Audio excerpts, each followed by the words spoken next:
As melhores histórias de terror e nonsense. Se acomode e venha comigo.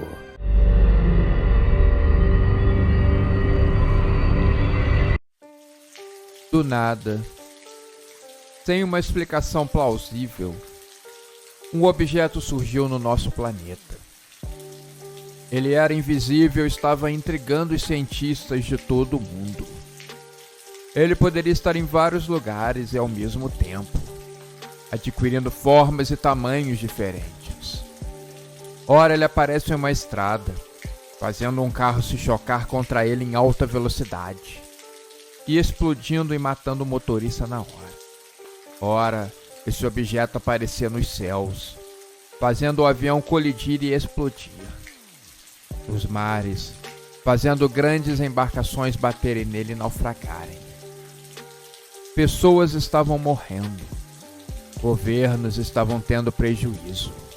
O objeto até aparecia dentro de cofres de banco, fazendo o dinheiro voar pelos ares, fazendo a alegria e o desespero de milhares de pessoas.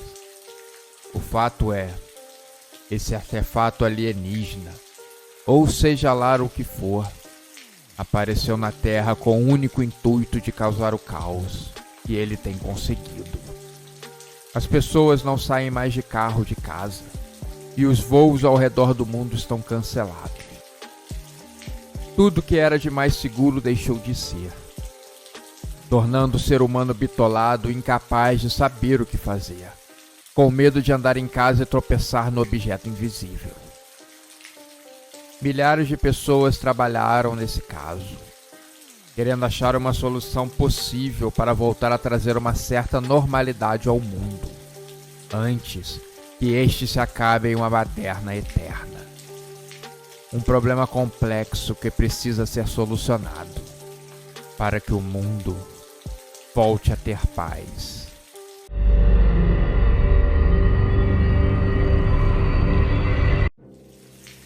Um bunker abandonado se erguia como um monumento à brutalidade humana, construído durante uma incessante guerra entre duas nações que nunca haviam tido afinidades, mas que não precisariam chegar às vias de fato. Mas por conta da assinatura de dois homens que certamente não estariam na linha de frente, uma carnificina teve início. No final, todo mundo sabe o que aconteceu. Não houveram vencedores. Todos perderam.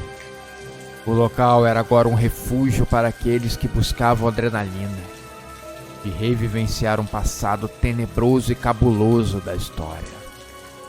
Reviver histórias de terror e de muita angústia. Um grupo de exploradores, historiadores de guerra encontraram esse antigo bunker e se depararam com vestígios de violência e horror, manchas de sangue seco nas paredes, marcas de tortura em instrumentos enferrujados e ossos humanos espalhados pelo chão congelaram seus corações. Era terrível ver assim tão de perto os horrores do que eles só conheciam através das palavras de livros. A realidade nua e crua revelada mostrava um lugar onde não existia fé e esperança. Agora, sons de explosões são ouvidos do outro lado. O mundo parece ter voltado à brutalidade de outrora. E a porta do bunker acaba por conta de um mecanismo de segurança se fechando.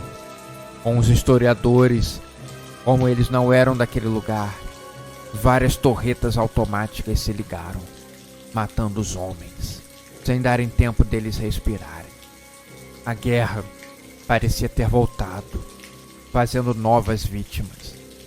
As guerras, elas persistem, e elas sempre voltam.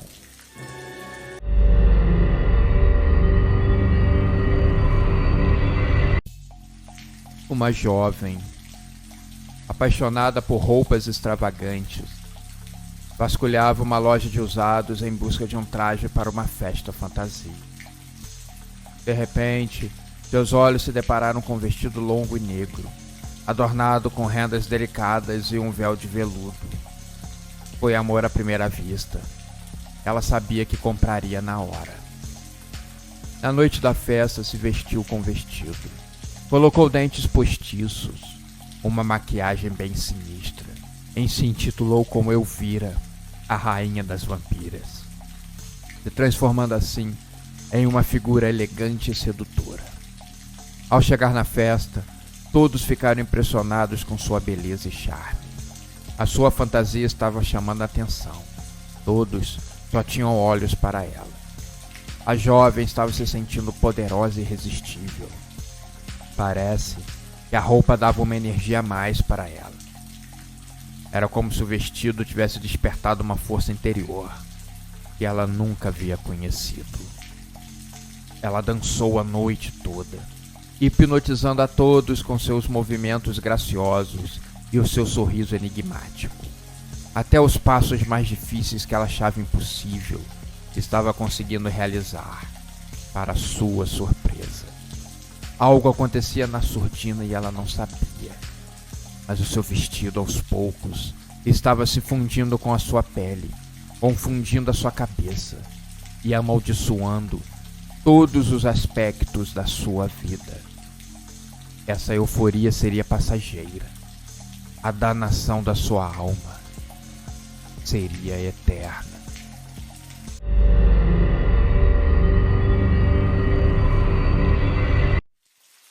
A lenda dizia que muitos anos atrás, uma moça que estava muito bêbada e tinha acabado de sair de uma enorme festa de gala, estava conversando com alguns amigos quando entrou na estação do trem. Se despediu deles e ficou lá esperando o seu meio de transporte. Por algum descuido qualquer, ela havia caído na linha do trem, justo no momento em que ele estava vindo. Ele não conseguiu frear a tempo, e ela teve as duas pernas arrancadas de imediato. Sangrando muito, algumas pessoas a socorreram e levaram para o hospital. As pessoas disseram que ela estava consciente. De noite, quando um médico entrou no quarto para levar ela para a sala de cirurgia, a moça havia desaparecido, deixando um intrigante rastro de sangue no chão, que chegava até o elevador e sumia. O seu lençol manchado de sangue permaneceu no quarto, esperando que ela voltasse. Depois desse incidente, todas as noites, perto da fatídica linha do trem, se ouvia um barulho de passo. Mas era um barulho diferente. Parecia como se o metal estivesse batendo nos trilhos. Um leve assobio era ouvido, querendo imitar o chiado do trem. Todas as vezes que um corpo era achado na linha do trem, e isso acontecia com bastante frequência, colocavam a culpa naquela mulher. Eles falavam que ela vinha de noite com a sua enorme foice e cortava as pessoas desavisadas ao meio. Era uma forma de vingança pelo que havia acontecido com o seu belo corpo.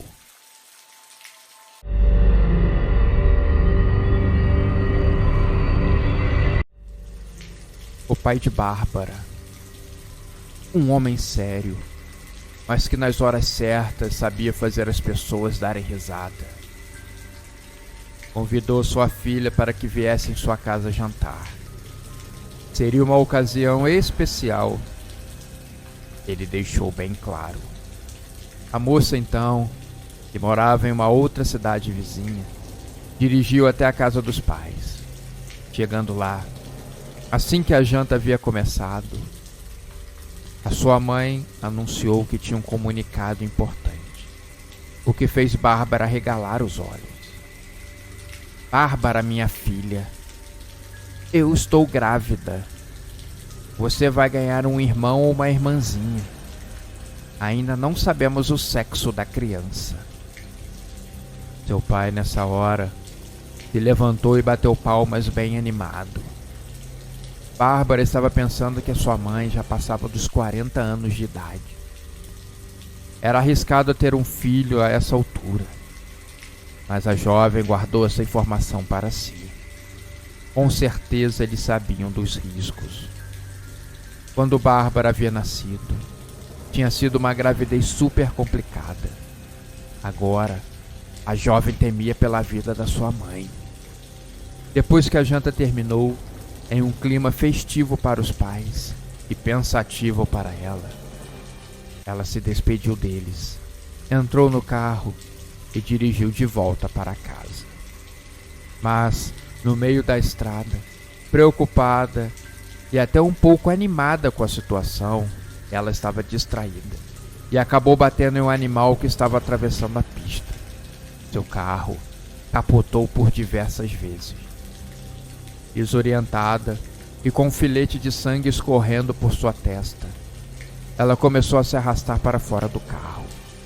Foi nessa hora que a morte apareceu na sua frente, carregando a sua ceifa, e disse para Bárbara: "Para o seu irmão nascer, você precisa morrer. É uma alma pela outra." Bárbara então concordou. Temia pela vida da sua mãe e acabou morrendo ali mesmo na pista.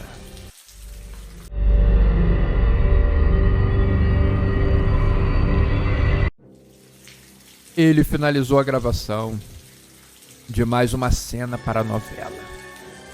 Uma cena em que seduzia e beijava a protagonista, causando a ira do seu pai, que era bastante poderoso.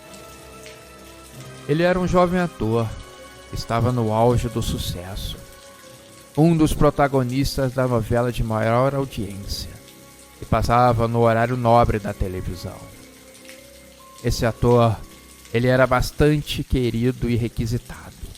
Era convidado para todas as festas e eventos. A sua presença havia se tornado inevitável e imprescindível.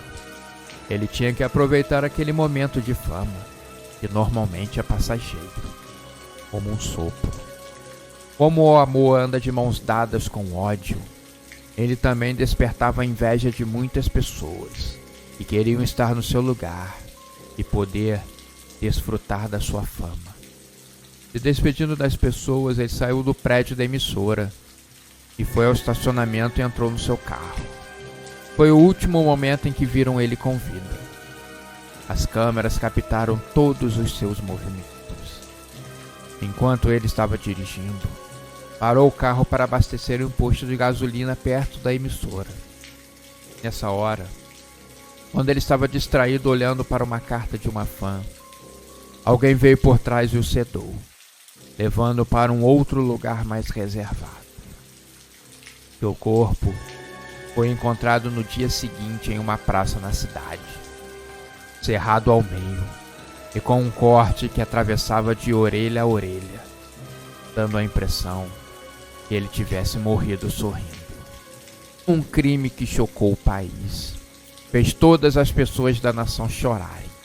Um crime brutal, em que todas elas vão demorar para esquecer.